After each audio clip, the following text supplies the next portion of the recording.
Today on Beavertown Outdoors, we're going to get bucking.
Hello again, friends. Welcome to another edition of Beavertown Outdoors. I'm John. I'm out here at the beautiful Beavertown compound on a beautiful, sunny, bird chirping, just all around nice day.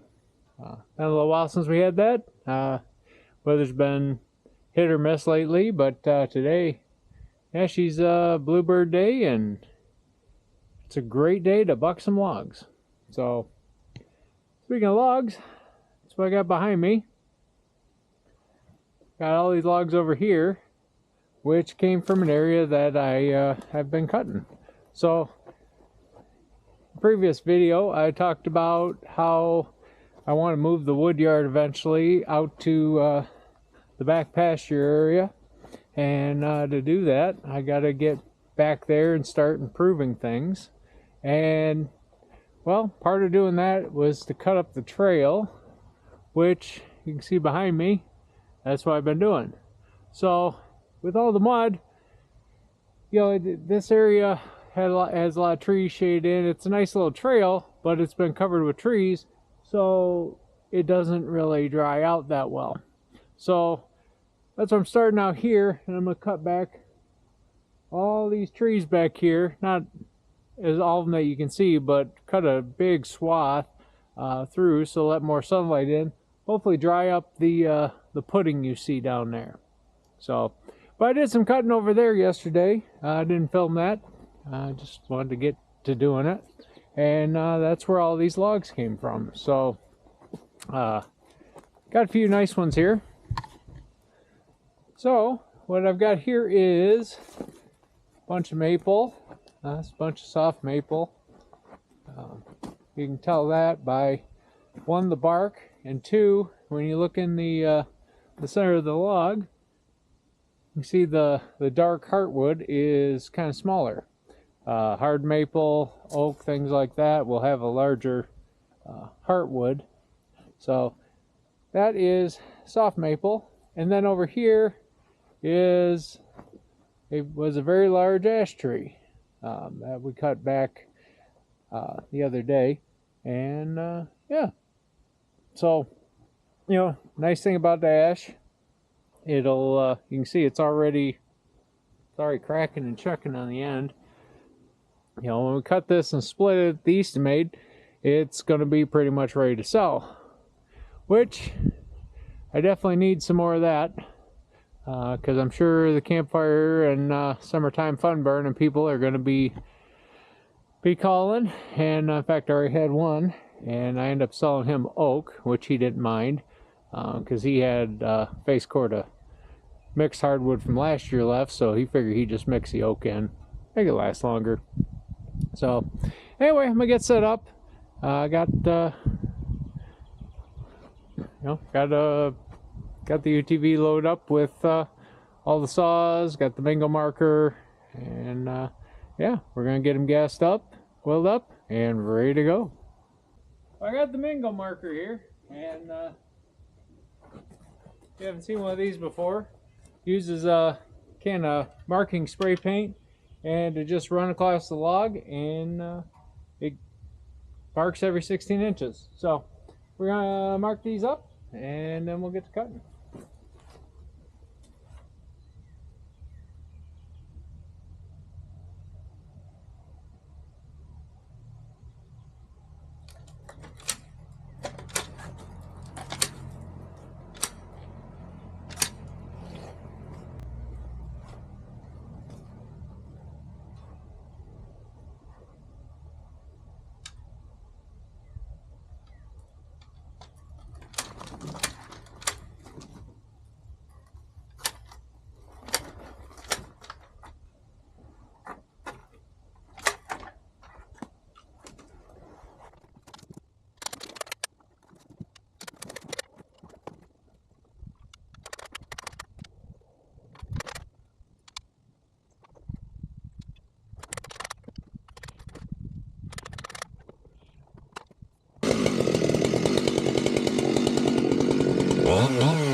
real quick, you notice, I noticed that it was getting a little slower cutting, didn't seem to be cutting as well.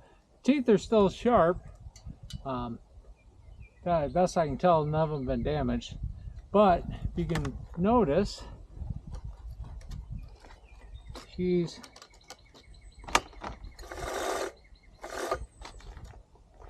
a little loose. So why does this happen? You know, a couple of things. No matter what, cutting through wood, even with good oil like DGP, you know, the oil from Dynamic Green Products, you're still going to get some heat, right? Definitely not. I mean, it's not smoking my gloves or anything, but the chain's going to heat up from the friction going through wood. So what you end up with, especially if you have, like I do, which I keep the rakers pretty hungry for when I'm doing firewood, which, you know what that is, that's the raker there, and then there's the tooth. But what happens is this chain heats up, metal expands, gets a little bit to where it can be stretched, and then just that pull on it is enough to start loosening the chain up. So you can see how it's kind of, you know, can come off the bar. Not too bad, but just enough that it's slipping out here in the bottom, and well, that's no good. So what we don't want is that. So you can do one of two things. You can either put the saw aside and let the chain cool off, and it should shrink back up, and then where the chain will go right back up in the bar.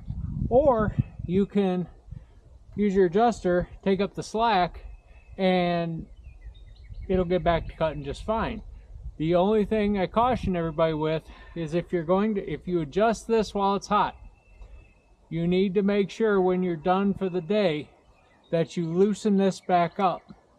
Because once that shrinks back down, what that's going to do is it's going to pull tension on the bar and on the bar nuts, which most saws that I'm aware of, these bar nuts are threaded right into your oil tank. And it also put pressure on the sprocket, which is directly tied to the crankshaft of your engine, which is going to cause, you run a saw with that too tight, you're going to wear down your bearings, eventually blow the saw. So if you tighten it when it's like this, when it's loose, because it's hot, make sure you loosen it back up. I usually loosen it right to about this if I do that. Let it hang free, and should be good to go once it cools off, and you're not going to damage your saw. Alright, so I'm going to adjust this up, and we're going to get back to cutting.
line just like that.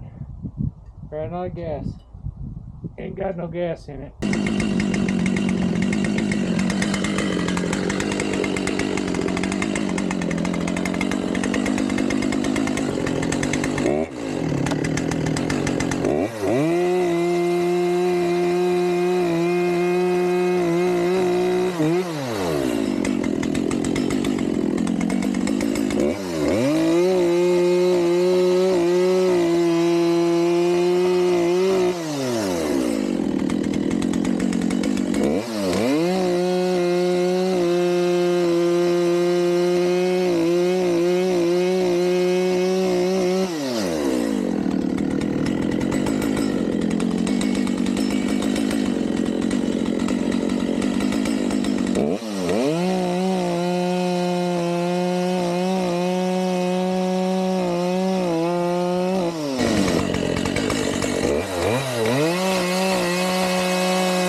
look what we have accomplished.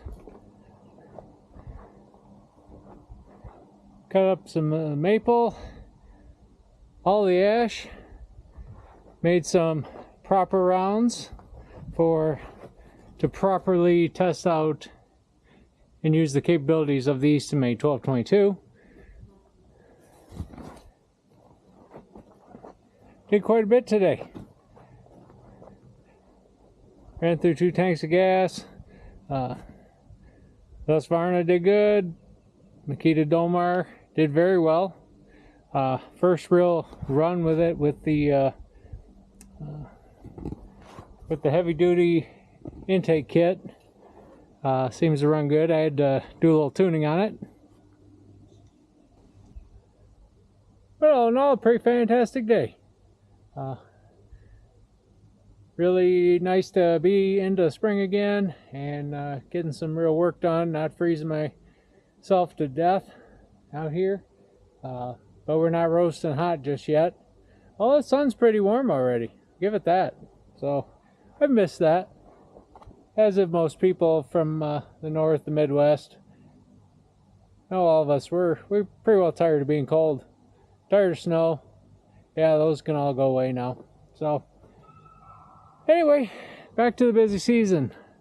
Busy, less busy delivering and more busy making wood for delivering in the cold. But that's going to do it for me today, guys. If you like what you saw, please like and subscribe. Feel free to share. But until next time, from all of us here at the beautiful Beavertown compound and Beavertown Outdoors, take care of each other, be good, stay safe, and I'm out.